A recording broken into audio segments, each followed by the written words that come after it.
Welcome to another episode of Moss Sports. Of course, I'm Spencer Griffin. We've got Andy Robertson and Emmy Award-winning Mauricio Beltran Hernandez. How are you guys doing today? Good. We've got the suds. Yo, Spencer called it. Andy's under the weather with the suds. We've got Mauricio back at home. Yeah, and I think I'm on the upswing though. I hope so. I hope so too. And I've got an office chair now, so if you catch me swinging around a little bit, feel free to tell me to quit. Mine's not squeaky like your old one though. We're doing hip calisthenics today. There we go. I got your hip calisthenics. So we'll start off with some NBA talk. I do want to open up with a correction. Last episode, I had said the Celtics were 13-0 when Scott Foster refs their games. And they did win that night that he reffed. And that doesn't seem to be true. Well, that was quick. So I don't really know where I heard it or anything like that in lies. And then, so we'll jump. Oh, my internet connection is unstable. Yeah, you froze. So Yeah. I was like, Whatever. Let me turn off the internet on my phone. Maybe it'll help. So next, I saw something interesting on Reddit the other day about the luxury tax in the NBA, because we know a lot of people are giving grief about like the Warriors and how they've always been in the luxury tax, and you know it's kind of a pay to win type deal. But let me see if I can read what this said. Somebody said they believe that contracts for homegrown players should have a discounted hit against the tax, with the discount increasing over the years.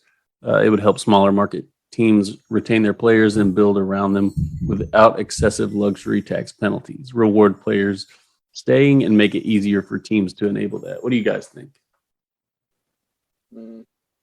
What's how long has this homegrown thing been around?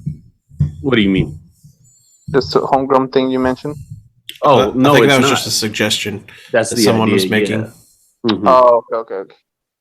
Because right now it's not that way, but the argument is the Warriors and teams that similarly do this shouldn't be penalized for being over the luxury tax because they drafted these players. Like it's different if you trade for them, if you sign them in free agency, stuff like that. But when you draft them, they're saying that you should get a discount as far as luxury tax goes on that, which I definitely agree. I think it's a great idea. Oh, yeah, that makes sense. I like it. I think that would help a lot with this. Well, I don't know that it'd help a lot, but it would make. I don't know. I was going to say I think it would help a lot with keeping these players from leaving, but that's more of a benefit to the team than the actual player. Yeah. So I don't know that. You do got to think that it would definitely help smaller market teams, and especially owners who aren't billionaires and are looking to save a little bit, because we've got like the Suns owner, Sarver is incredibly cheap. So, you know, if this idea was implemented, they might have an easier time retaining somebody like DeAndre Ayton. Yeah, that would be better. Man, the Bulls would be in trouble. Yeah, they would. I saw where none of those guys are. Except is Levine coming back, or? I've heard that the front office is mixed on him. Oh, interesting. I think, yeah. I mean, obviously he's the big one, but I think Vucevic is another one to watch if he's going to come back or not. Yeah. See, this luxury tax idea, I figured Mauricio would be against.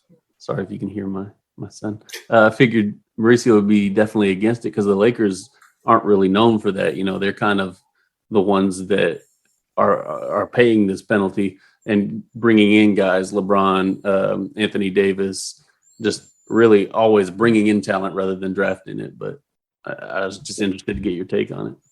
'Cause, doesn't it seem like that though? Like in the NBA, I don't think teams really built off their draft, right? It always seems like they just whoever becomes available for free agency or they get in a trade, and that's how you kind of stack up your team right through the years. That's certainly been the trend lately. Mm-hmm. Of course, with the outlier being the Warriors, and they've made it work. And the Celtics. For sure. And this year, at least. Yeah, I guess they have. Mm-hmm. That's a good point. And then you got to wonder if they didn't draft Horford though, did they? No. Okay. He's old. Who knows where he was? He played in the ABA. Do you guys got any more on this, or do we want to move on? Oh, there was someone that you mentioned that I was going to talk about. Ayton? No, it was something that you just mentioned that I had seen. Oh, AD, Anthony Davis. I've been seeing some people getting upset about him not shooting a basketball in forever, since probably the regular season ended for the Lakers or whatever, whenever he got hurt. And man, I see this all the time in sports. I know you guys probably do too, but it just drives me insane that there's people out there that think if an athlete is not working on their game all waking hours of the day, then they're doing something wrong. Yeah, he's lost it. He can't shoot anymore. Yeah, it's like, bro, you sit at your desk every time you're awake and type on your calculator. What are you doing? Yeah. Like, it drives me insane to see people say that. Like, they can't have a life. Somebody else brought up that apparently during COVID, Jason Tatum had said something similar, where he hadn't touched a basketball in a long time, and people were giving him grief about it. Well, you're rich. Why don't you have a basketball court? Blah, blah, blah, yeah. blah. It's like, I mean, taking a little break off is not going to hurt. In fact, it's probably good to avoid burnout. Those guys don't want to be playing basketball all day.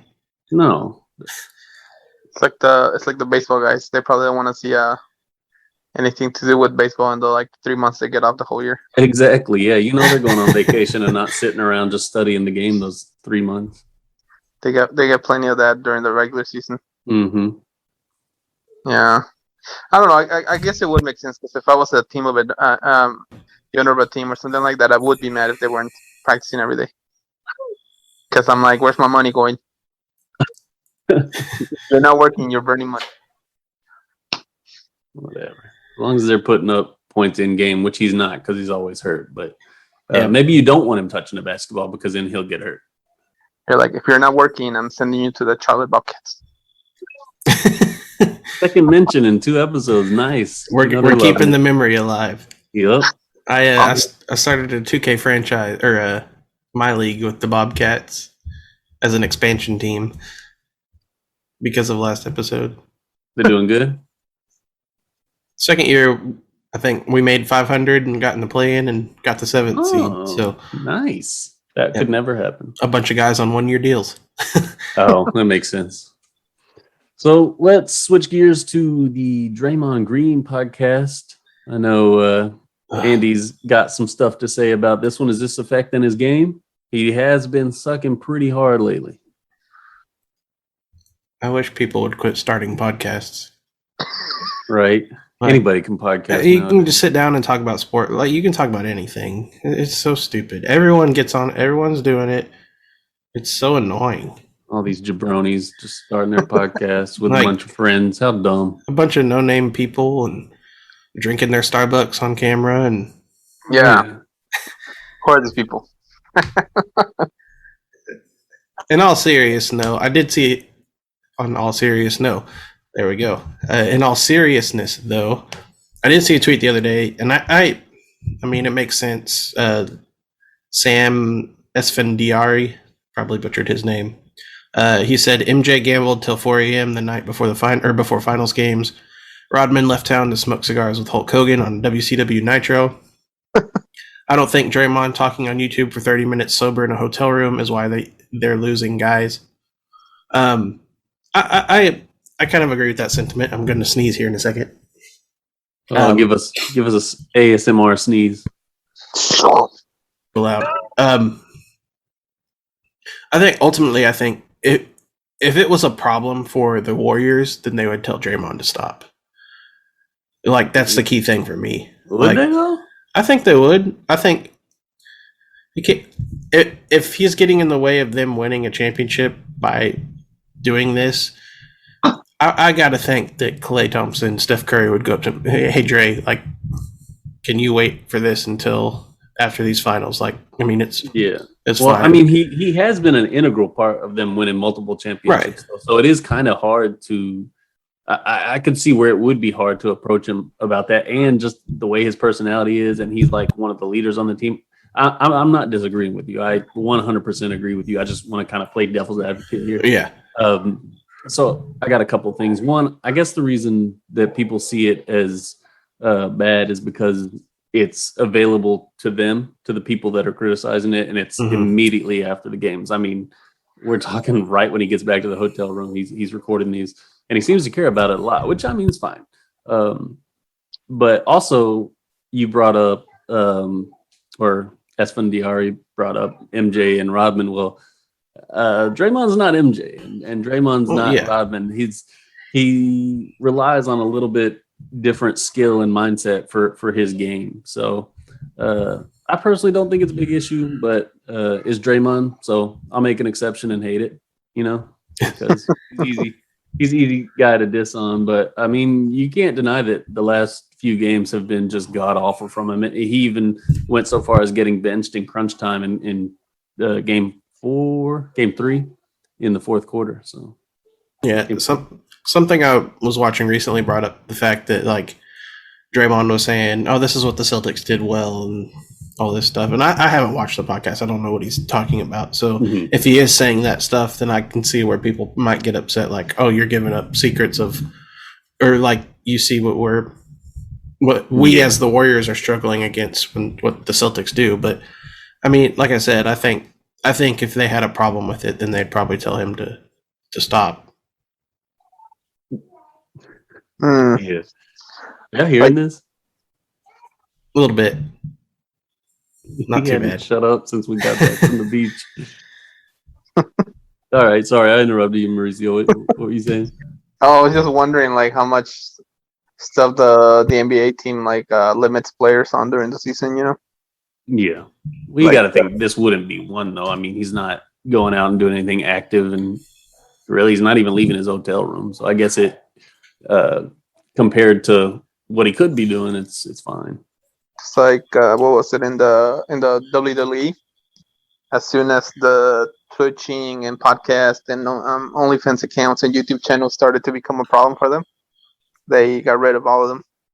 Oh, really? I think that was more because they're making money outside of WWE and they don't like that. Whereas the NBA, I mean, they want them to market their players.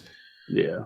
Sponsorship deals. Also, you're right. I mean, the more he's marketed outside of the NBA, the better for them, because more people flock to them to watch and whoever's marketing. I also did see, I think it was Richard Jefferson talking about this recently. Like, he was talking about how NBA players are made to be available to the media for 4 hours a day, like pregame, postgame, whatever. And so for Draymond to make himself media or doing more media on top of what he's already supposed to do, like, I mean, let him do it.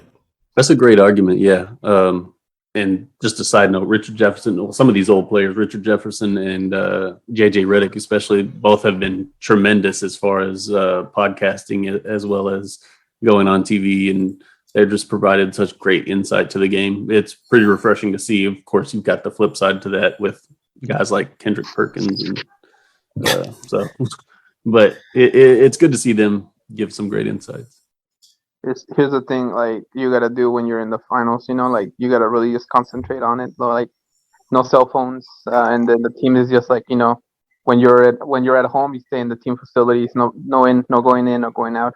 When you're on the road, you stay in the hotel, no going in, no going out, no outside. We're trying to live in the bubble again. I mean, I really don't disagree with him though. That's kind of the Mamba mentality there. But in this day and age, it's really hard with all technology, social media, marketing, just kind of everything you're surrounded by. It was a lot easier back then, but it's definitely harder to do that.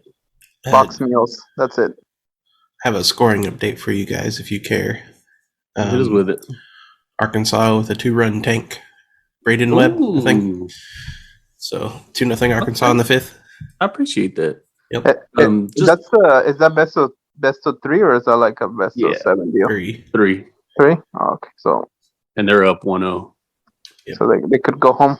Like they'd be done in North Carolina, right? North Carolina would be done, and then Arkansas would move to the College World Series.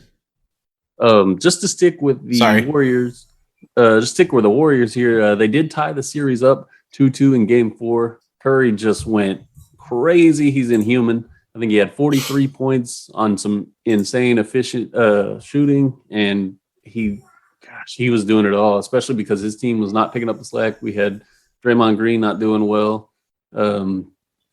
Clay did okay. Wiggins did very well, especially on the boards, which is a place where the Warriors struggled. He ended up with a career high 16 rebounds. Jason Tatum has been struggling hard. And like I said, Draymond Green has not been playing well. Even his mom tweeted out that she doesn't know why he's playing bad. So when your mom's on you, it's not a good thing. Tatum didn't have a terrible game from a statistical standpoint. It's just when you look at the shooting is whenever it gets kind of bad, because he did score 23, had 11 rebounds, 6 assists, 1 steal, 3 blocks. But he only he made 8 of 23 from the field, so that's not good. Horrible. Otherwise, he had a really good stat line. Yeah, I mean, if you're just checking out the box score and not looking at the efficiency for sure, but he's just. I think it's been all series. His shooting percentage has been just so low compared to what he was in the regular season. Yep. Of course, lucky for him, Marcus Smart and Al Horford are picking up the slack a little bit on that end, as well as Jaylen Brown. Yep, Derek White as well. Yeah, true. Good point. Do you guys have any thought changes on who wins this series, or?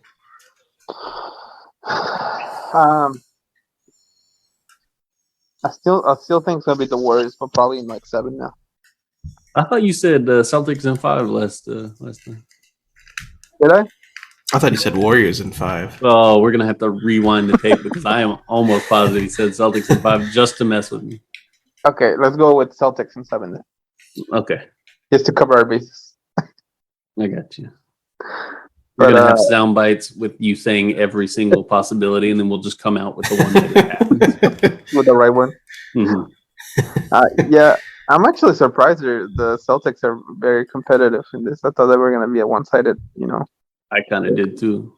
A 4-1, Yeah. Well, it's weird too because both sides have issues that they could definitely tighten up, which would ultimately lead to an easy, decisive victory if the other team keeps playing like they are. But it's been kind of strange and very entertaining, though. I'm not mad about the series at all. It's been a super entertaining final series, so hopefully that continues. I could go on another rant about statistics, but I won't. No, go ahead. Let me hear it. I will just say that plus minus has got to be one of my least favorite stats in all of sports. Yeah, that's like it serves no purpose to me. Yeah, especially single game plus minus. Yeah, like shouldn't be my fault that some dude allows an easy bucket. Mm-hmm. It depends on what unit you're playing with. Same with hockey too. Yeah, you just get out onto the ice and they score. Oh, I get a -1. It's not my fault. Okay, sorry. No, you're good. Let's move on to the NFL now. We've got Mauricio's Madden favorite Aaron Donald got the extension. He got a 3-year, $95 million extension. That's exactly what happened to me. Andy thinks he's gone after next year. Not even after next year. He's going to retire in the middle of the season. Middle of this season? Oh yeah. If he did that, we've got to spend like an entire episode on that. I would be laughing so hard. Yeah, there's no way. Like it would have to go viral because that would be the most insane prediction ever. Damn, it was like that. It was in the 90-something million field too. 3 years. Yeah, 3 years, 95 million. It's gonna happen, especially with all this retirement talk that was going on in the offseason. He's just gonna be like, all right, I'm tired. The minute they start sucking. I mean, it probably won't happen, but I would love for it to happen. I would be so happy. Not because he retired, just because it happened to Mauricio. This once in a lifetime prediction. He plays 2 games and he's like, you know what? I'm actually done with this. Like, I saw right now. You mentioned Donald. I saw a YouTube video yesterday, and I forgot that the Rams had the second overall pick, the same draft when they drafted him 13.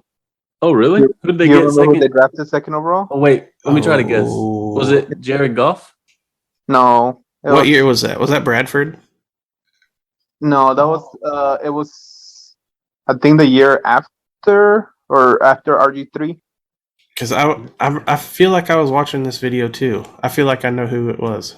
I didn't know they had another pick before, like another first round pick before Aaron Donald. There was a second overall pick that they got from Washington. Because Washington. So this was. Yeah, I think it was a year after they drafted RG3. So they gave him that year's first round pick to move up the year before to get like RG3 second overall. I'm trying to figure it out too. Todd, no, I had completely forgotten about it until I saw this YouTube video. I was gonna say Todd Gurley, but he didn't get drafted by the Rams, did he? Todd Gurley? Yeah, he did, but I doubt he would have went that high. Yeah, it was later on. Oh, what position? Offensive line. Yeah, I probably won't remember. Who was it? It was that. I think it's Greg Robinson. Oh, how are we gonna guess that? It's like Robinson. The most common nobody name. knows who that is. The second overall, remember he played in the Auburn team that went to the national championship against. It was John Smith. Yeah. Tim Jones. He was actually a redshirt sophomore when he went to the draft that year. Gee. Dropping historical knowledge. Andy, I know you had a note about Madden in here. I saw a video with the mini camp drills from Madden 03, and it made me nostalgic for that game, and sad that these modern Maddens suck so bad. Was that the one that was like near impossible to run the 40 on? Mm-hmm. Oh, I don't remember. I always remember hating doing the coffin corner punts. Oh yeah, because they were so hard to do. I don't know. I kind of like the coffin corner kicks. And it finally happened to me the other day. I finally made it to the Super Bowl in the new Madden. Oh no! And I would lose to this team. Like the worst team you could lose to in the Super Bowl. The Lions. Oh, wait, what? You were okay. What team are you? The Lions. This time I'm playing with the Jets. Oh, it was definitely the Lions. Yeah. Mm-hmm. Yeah. No. The worst timeline in history. The Raiders. No, it's got to be a NFC you gotta team. Think about it.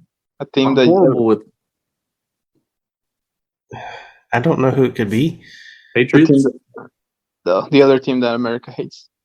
Oh, the Cowboys. Yeah. Oh. It finally happened with division. They finally won their Super Bowl. That was a loaded draft. No, you're looking at it? Yeah. Yeah. Who was number one? Jadeveon Clowney. Oh yeah. Khalil Mack, Mike Evans, Anthony Barr, good Lord. Odell, Zach Martin, DeMarcus Lawrence, Derek Carr. These are all before Devontae Adams. Good grief. Jeez. No, these are just guys that came out this year. Oh, okay. Jarvis Landry. Wow. Devontae Freeman. Insane. His career's already done. Oh, wait, no. He played last year for Spencer's Ravens. Oh, well, played.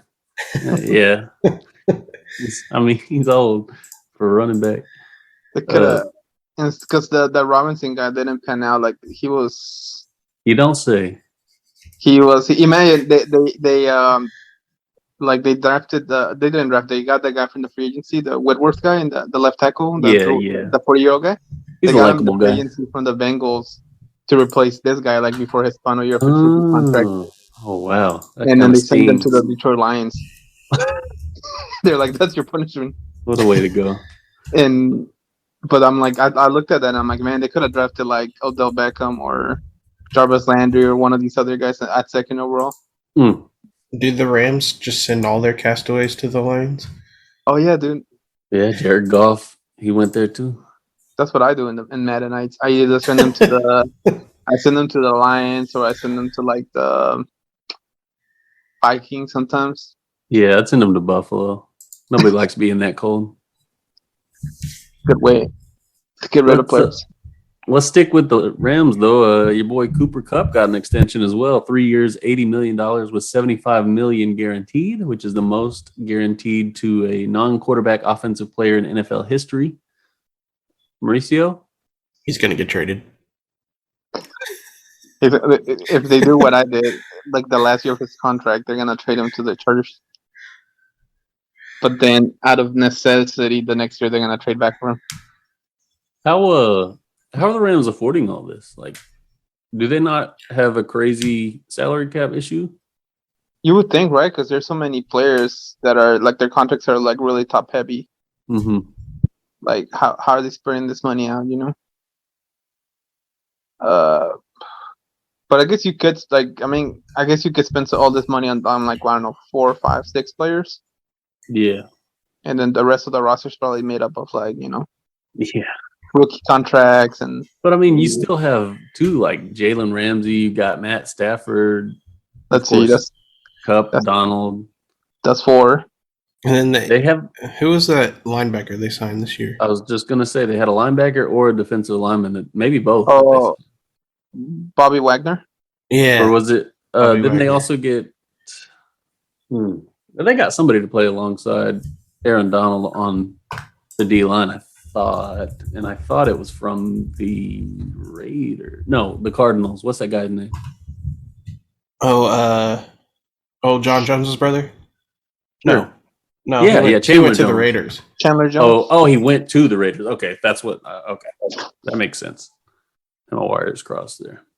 But I mean, there's still a lot of players that. Jalen Ramsey, did you mention him? Yeah. And I thought they got somebody else to play along. Cameron Dicker. Dicker the kicker. that is a lot of money. Robert Rochelle. To throw out the hometown guy. And then also over in that region, Hunter Renfrow got a 2-year, $30 million extension. Dude's getting paid. I think that was both a team-friendly deal and a player-friendly deal. So it worked out for both sides there. Who is the best wide receiver in the NFL? I didn't want to talk about this. We don't have to. I was just kidding. Oh, good. I think the obvious answer would be Cooper Kupp because of the true. What he just did. It's a weird topic, bro. I don't like it. I was just messing around. Let's move on to something less. It's Cole Beasley. Yeah. Let's move on to something less weird. Oh no, what's the guy that played for the Jets back in the early 2000s? Wayne Corbett. Yeah. Yeah. Who the heck is that? I never heard of this guy. I think you're making him up. That sounds like a hockey player. No. He wore number 80. Who? Wayne Corbett. He wore number 80. Nah, it ain't real. I think he was from Jersey, went to Hofstra University. I think he went undrafted. And like he was the greatest weapon for the Jets in like early 2000s, dude. Nah. Bro. Wes Welker. I'm not buying it. It's like if what's his name? What's Danny the guy Amendola. from Danny Amendola, Edelman. I'm just naming off white receivers. You ended up putting us down this rabbit hole, dang it. So let's end this meeting and go to the next one because the next topic is going to be probably a little long-winded. We can't wrap it up in 2 minutes. I don't know. We've said a lot about it. We could. What's the guy that played for wide receiver for the Razorbacks from Greenwood? Don't worry about Matt it. Jones? No, he's thinking of Drew Morgan. Drew Morgan? Yeah. He kind of reminded me of Spencer. Okay, whatever. What is another white receiver?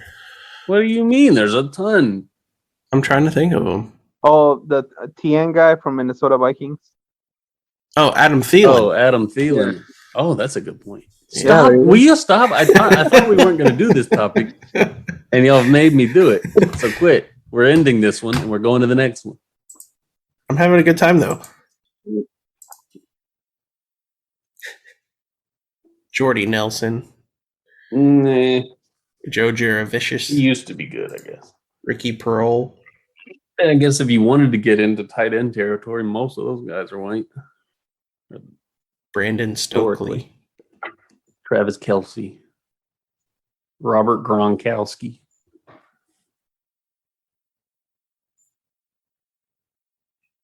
What does he do? Why does it take him so long? Just click one button. I don't know. Chris Collinsworth, old giraffe neck. No.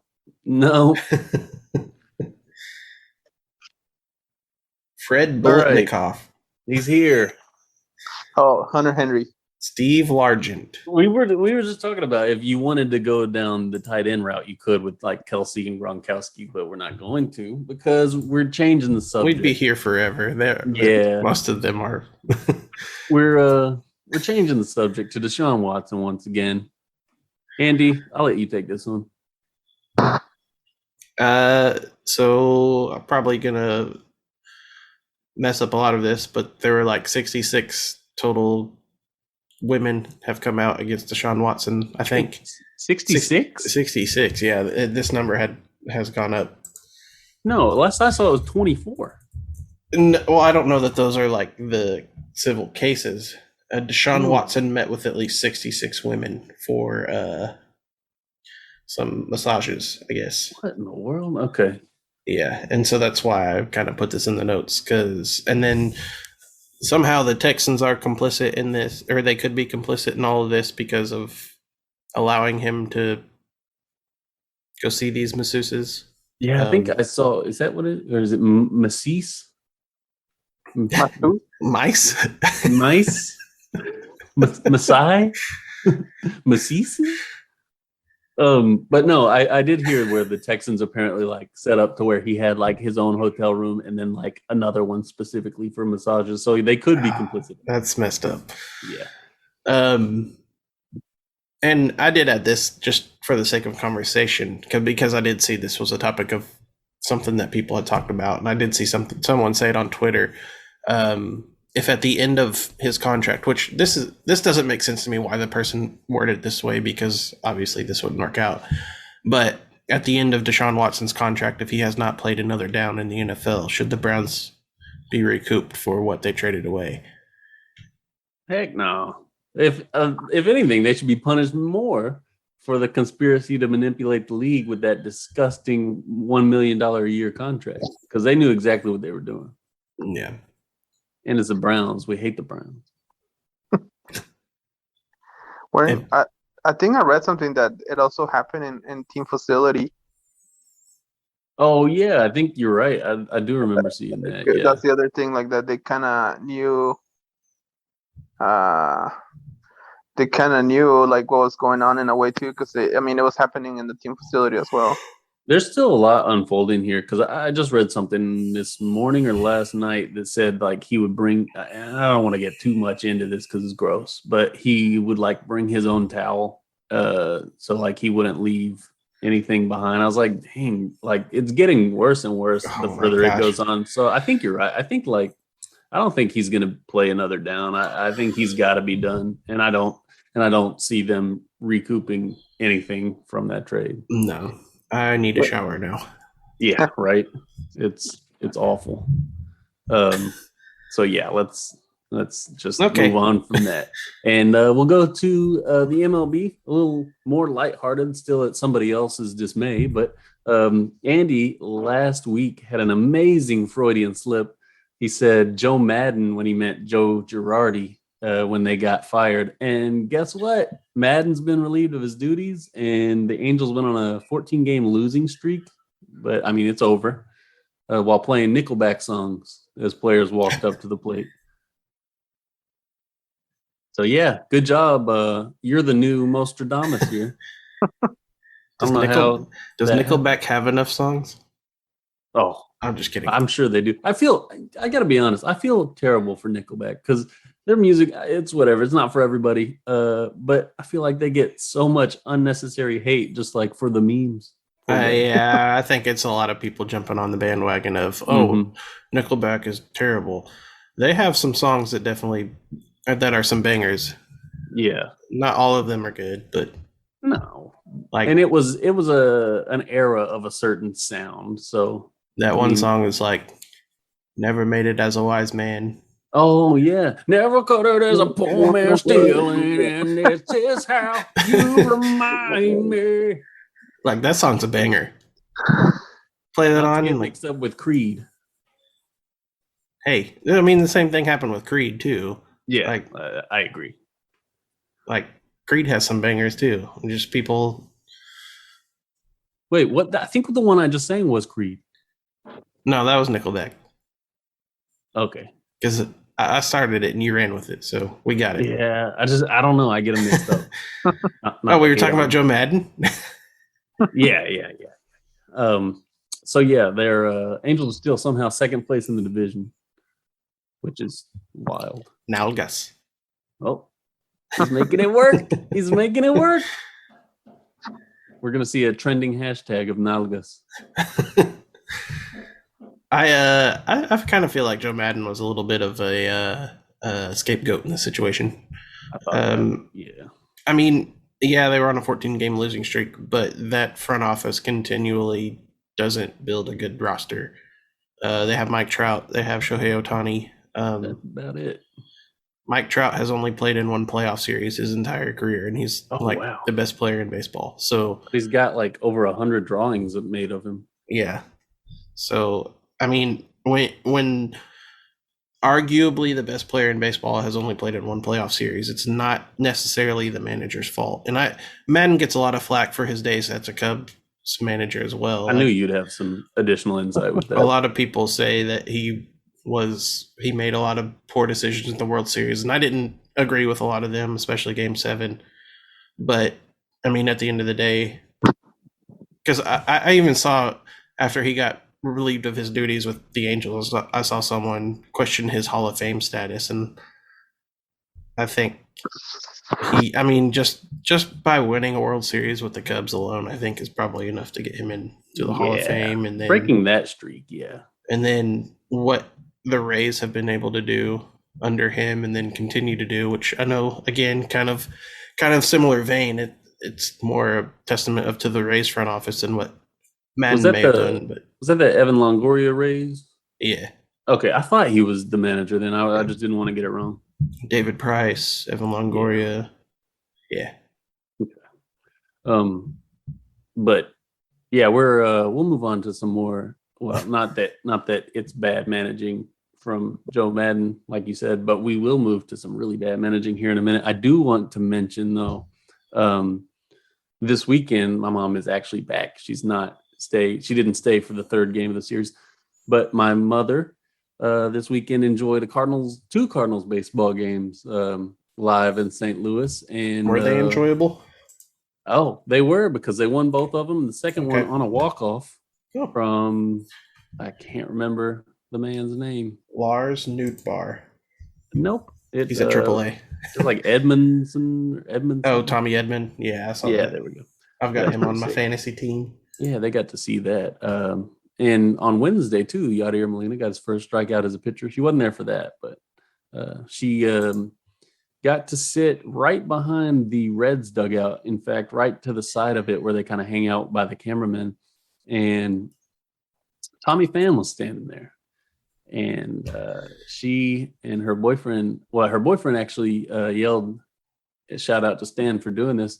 He yelled, "My Sports said you suck," or something like that to Tommy Pham. Oh no, we're all getting slapped. And the guy next to him apparently said, "Yeah, you heard him." So yeah, Tommy Pham has officially heard of My Sports. Come for us, buddy. Need to work on my jaw just in case he. Right. Make sure I don't have a glass jaw. I want him to drop My Sports in a press conference. These My Sports. Yeah, exactly. You know he'll bring the hate. But I just wanted to throw that in there. It was a fun time, it looked like, for them, and so now Tommy Pham is aware of us. I think the Cardinals are in first place in that division now. Oh, really? Wow. I didn't expect them to be any good this year. So like I said, bad managing and somewhat with Cardinals ties too, so it kind of fits. Andy's favorite, Tony La Russa. intentionally walked Trey Turner on a 1-2 count, and Muncy then homered the very next at bat. Oh, Max Muncy. How's this man still a manager? Well, let me tell you why. Oh, little insight here. Because he shouldn't have been a manager in the first place. So let's see. So poor Rick Renteria was the manager of the Chicago White Sox a couple years before Tony La Russa took over the managing duties. And Rick Renteria has gotten the short side of the stick, or however that saying is. I don't even know if that's a saying. Because short end of the stick. Yeah, that. You got the suds. You're a tough cookie to get past. That's a good one. So we're going back to Joe Madden, because Rick Renteria was the Cubs manager before Joe Madden came in. The Cubs are on the rise. Joe Madden came in and kind of elevated them a little more. And I think the Cubs probably would have been still pretty decent. But Renteria was the manager of the White Sox, and White Sox are getting better, and they decided to fire Renteria. And Jerry Reinsdorf, who also owns the Chicago Bulls. We've seen his name in Michael Jordan's The Last Dance. Yeah. So Jerry Reinsdorf said he regrets firing Tony La Russa back in the 80s, like 40 years ago. Regrets firing Tony La Russa in the 80s. And so he brought Tony La Russa in after he had managed for 10 years to manage a young and exciting team. And so he's showed that the game has kind of passed him by in a lot of ways. The White Sox aren't performing this year.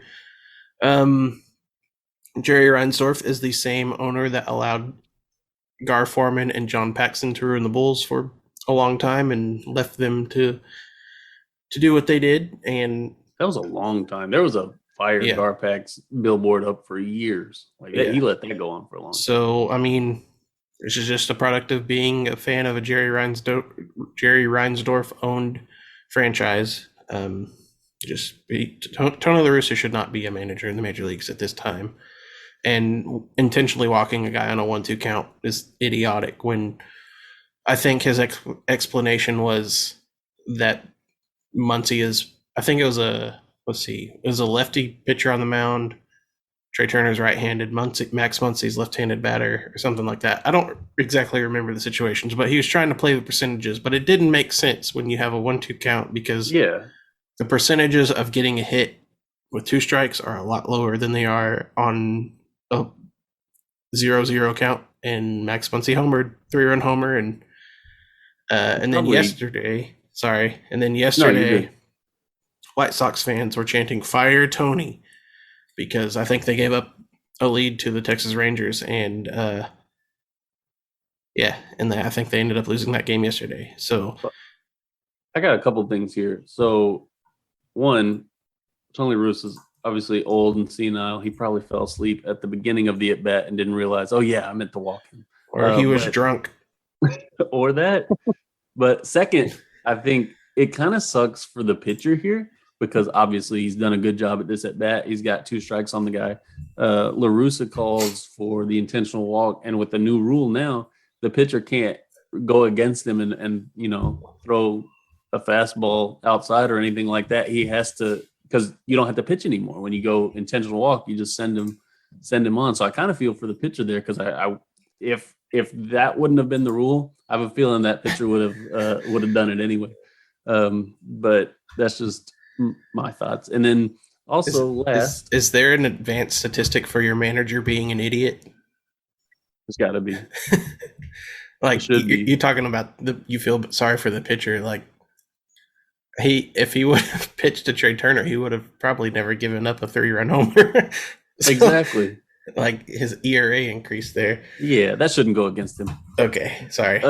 But you've given Tony La Russa the kiss of death. So you mentioned another manager, and he's out of here. So we'll see. Next week we'll be talking about the firing to be fired of Tony La Russa.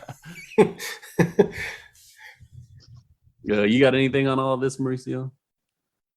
I'm still with the shoe short in the baseball. Mute. Oh, I got something yeah. for you because the Cardinals and Rays finished a 9-inning game, Mauricio, in 114 minutes.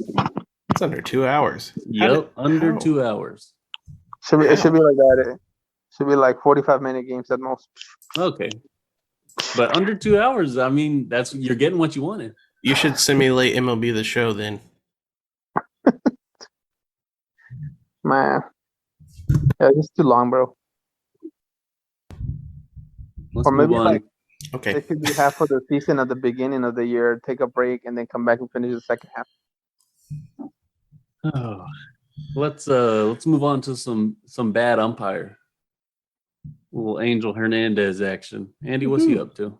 Oh, he's just filing or getting upset again about being discriminated against because he claims the MLB has let's see, what's the word for it? He claims MLB has manipulated his reviews for umpiring. I think he filed a grievance / lawsuit a couple of years ago for MLB not or claiming that the MLB is is discriminating because of him being Hispanic by not giving him a World Series assignment, but when in reality he's just a really bad umpire. Yeah. Has he tried not sucking? It's weird to claim discrimination against him for being Hispanic in a league that is predominantly Hispanic and like obviously promotes and markets these players, and it just doesn't seem like he has a leg to stand on here. They've got Hispanic managers, Hispanic players. I don't think they're going to go after one ump just because he's Hispanic. I think part of his argument is like the umpires are not diverse as a whole. So okay, I don't know. Yeah, he's just enough, but he does horrible suck, umpire. So we definitely know that. But yeah, that's pretty much all we had to say about that one. Let's move into a territory we're not used to talking about, and that would be professional golf. Ooh, my favorite. It has gotten very interesting. The PGA Tour against LIV Golf. That's 54 golf. It is. It's named for the lowest score you can get on a golf course. There you go. Good job. I did find that out. Yeah, I did too, because I was curious. I was like, well, LIV? Yep. What is this? Let me read you some key facts from Forbes' article about this league. So, well, I'm getting crazy ads. Thanks, Forbes. Yep, me too. And here we go. Okay, so they've signed huge players like Bryce DeChambeau, Patrick Reed. Of course, they had Phil Mickelson, Sergio Garcia. There's a Dustin Johnson, Luis Oosthuizen. I can't say his name. Kevin Na, Sergio Garcia. But yeah, huge names. They're paying them incredible sums of money. I don't want to get into the schematics of how the league works because it's not that interesting. They play golf. That's what they do. It's backed by Saudi Arabia's sovereign wealth fund, which obviously there have been huge issues with the Saudi Arabia government and murdering of journalists, things like that. It's also backed by former top-ranked golfer Greg Norman and another guy who I don't feel like talking about. But yeah, so people are definitely asking a lot of questions here about the funding and going to a league apart from the PGA that is backed by some bad money. And Andy is laughing about it all. I'm laughing at your pronunciation because I was reading the names of some of the golfers and I came across this one name and I was like, that's probably who he's. Oh yeah, there's too many O's in that name. There's a lot. Yeah, but yeah, these players that have left the PGA Tour have been suspended something for breaching their contract with the PGA. So that's and when we're talking about a lot of money, we're talking about like I think Phil Mickelson was like offered 200 million. They offered Tiger Woods like an insane amount of money. And I don't know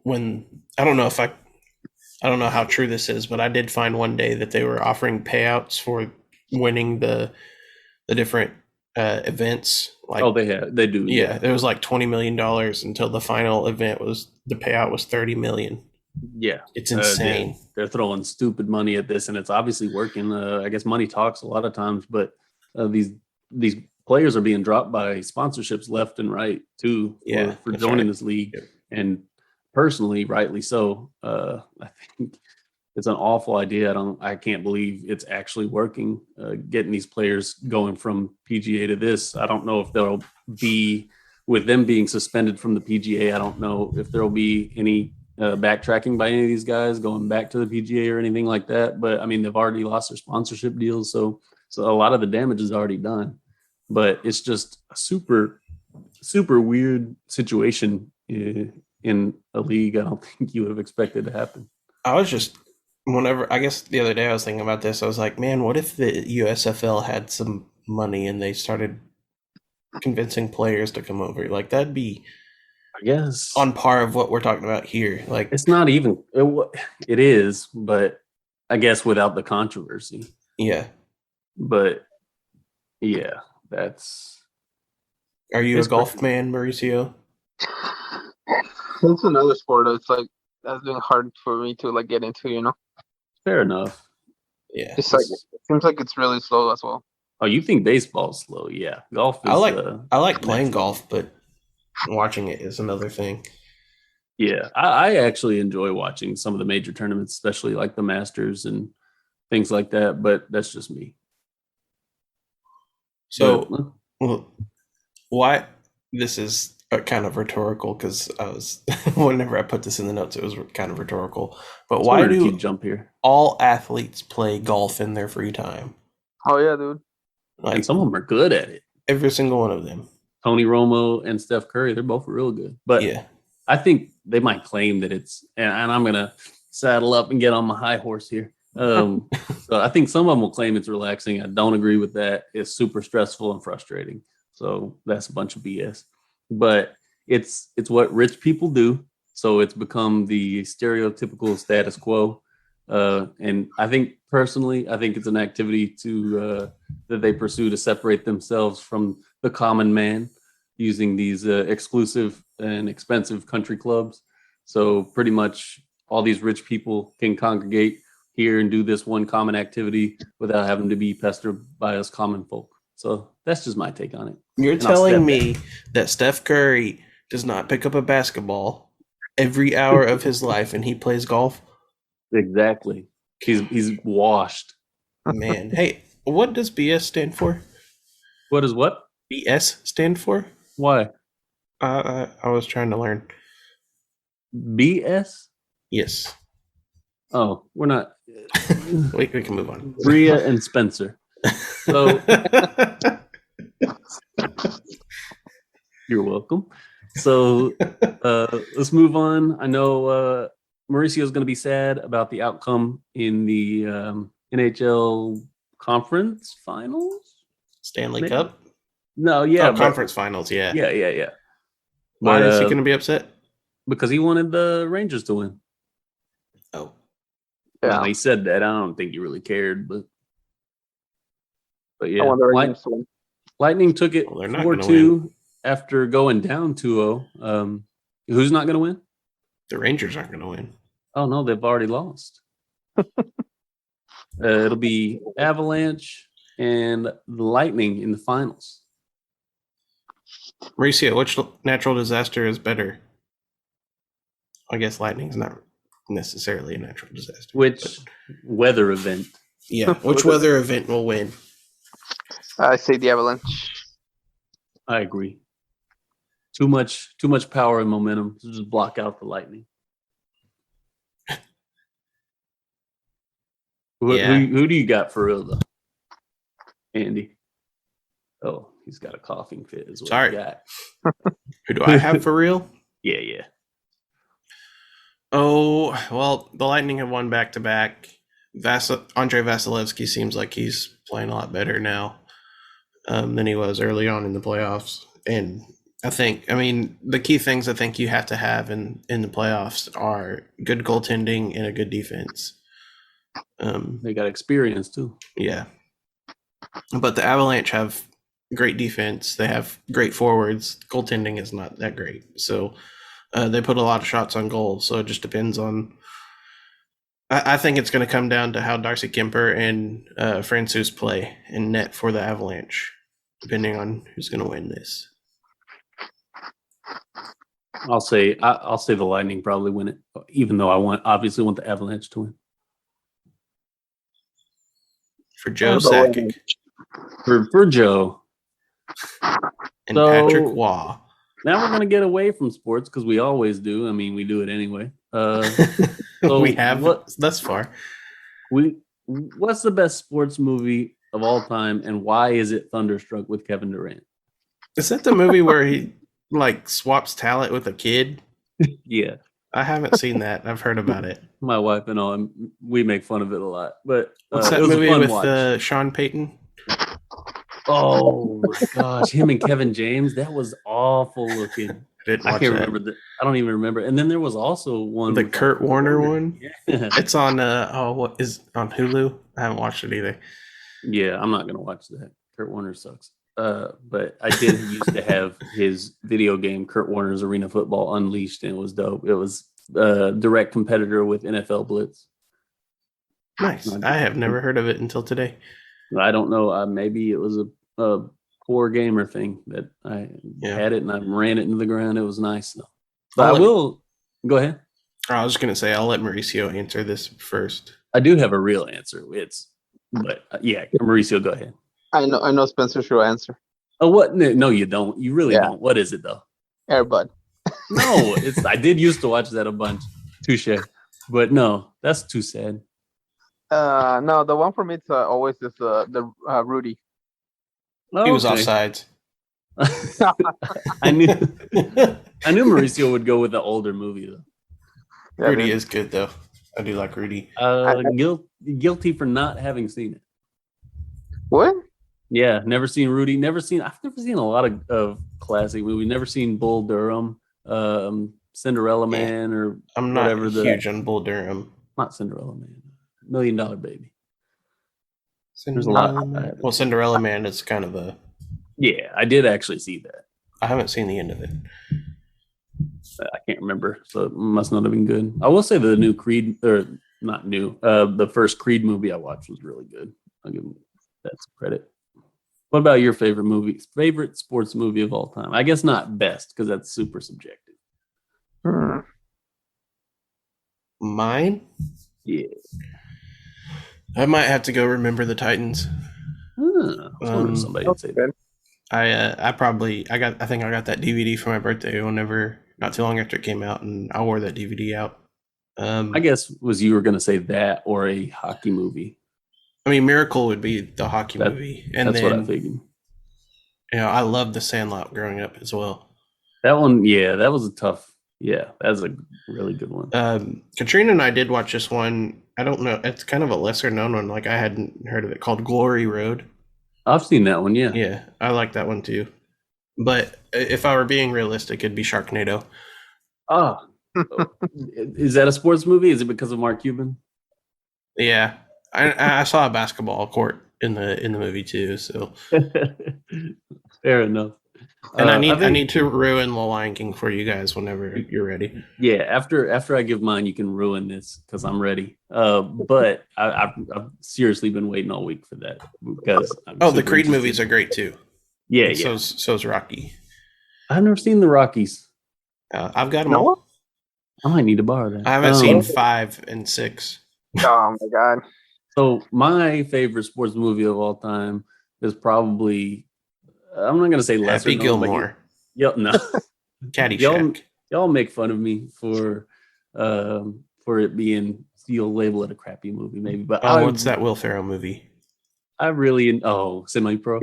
No, the Talladega Nights. Oh, no. I'm going to say Coach Carter. Coach Carter. Okay. Yeah, I really liked Coach Carter. I thought it was. It's been a while since I've seen that. I knew Mauricio would hate on it. It's not that.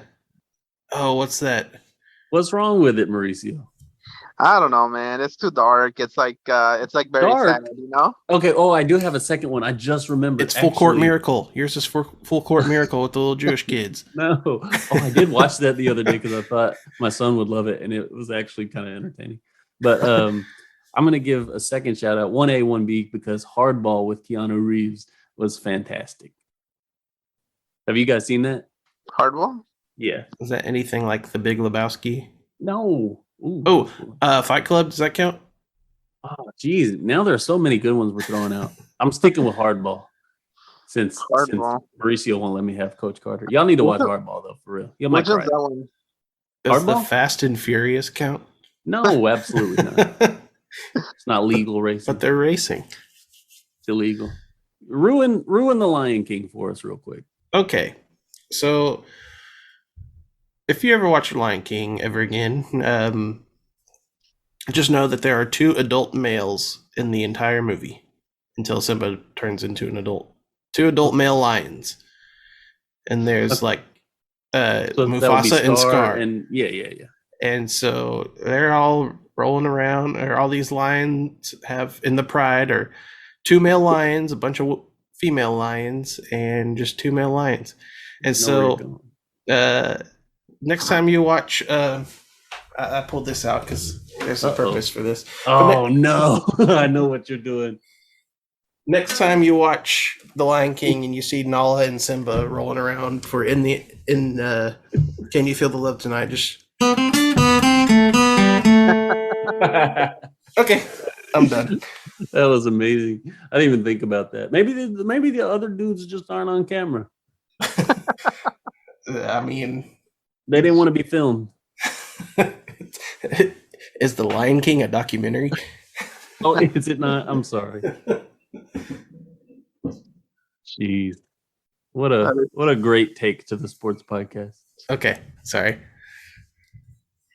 Let's bring it back to sports for this last topic. And I don't really know what you were talking about, Andy, when you put this in the notes. You said leagues expanding. What are you talking about?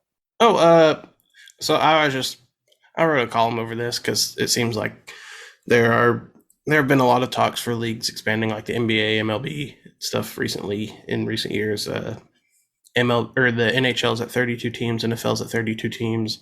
There's still talk of relocation in the NHL, especially with the Arizona Coyotes having stadium issues.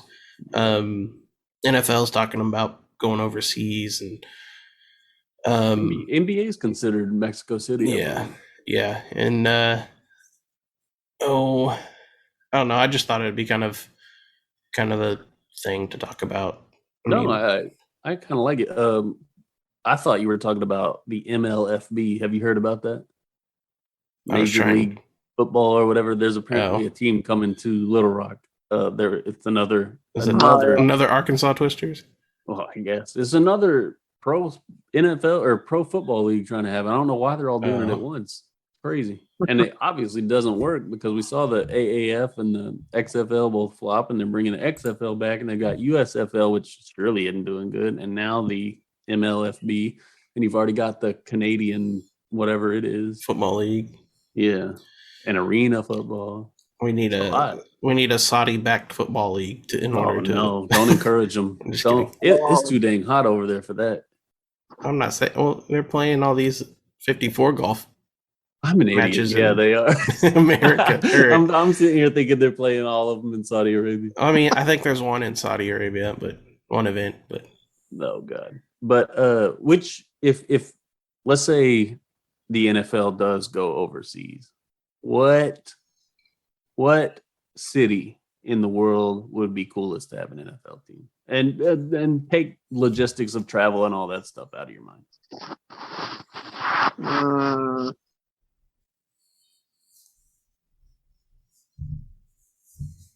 I don't know why, but I think somewhere in Paris. I was wondering if somebody would say Paris, yeah. Bring a new football to town. Yeah, something actually interesting. Jeez, why you got a dog Paris like that? It's Paris, bro. Yeah, but they're always playing soccer. That's it. I mean, I guess, yeah. They're playing tennis over there, too, in the French Open. Cricket. Oh, yeah.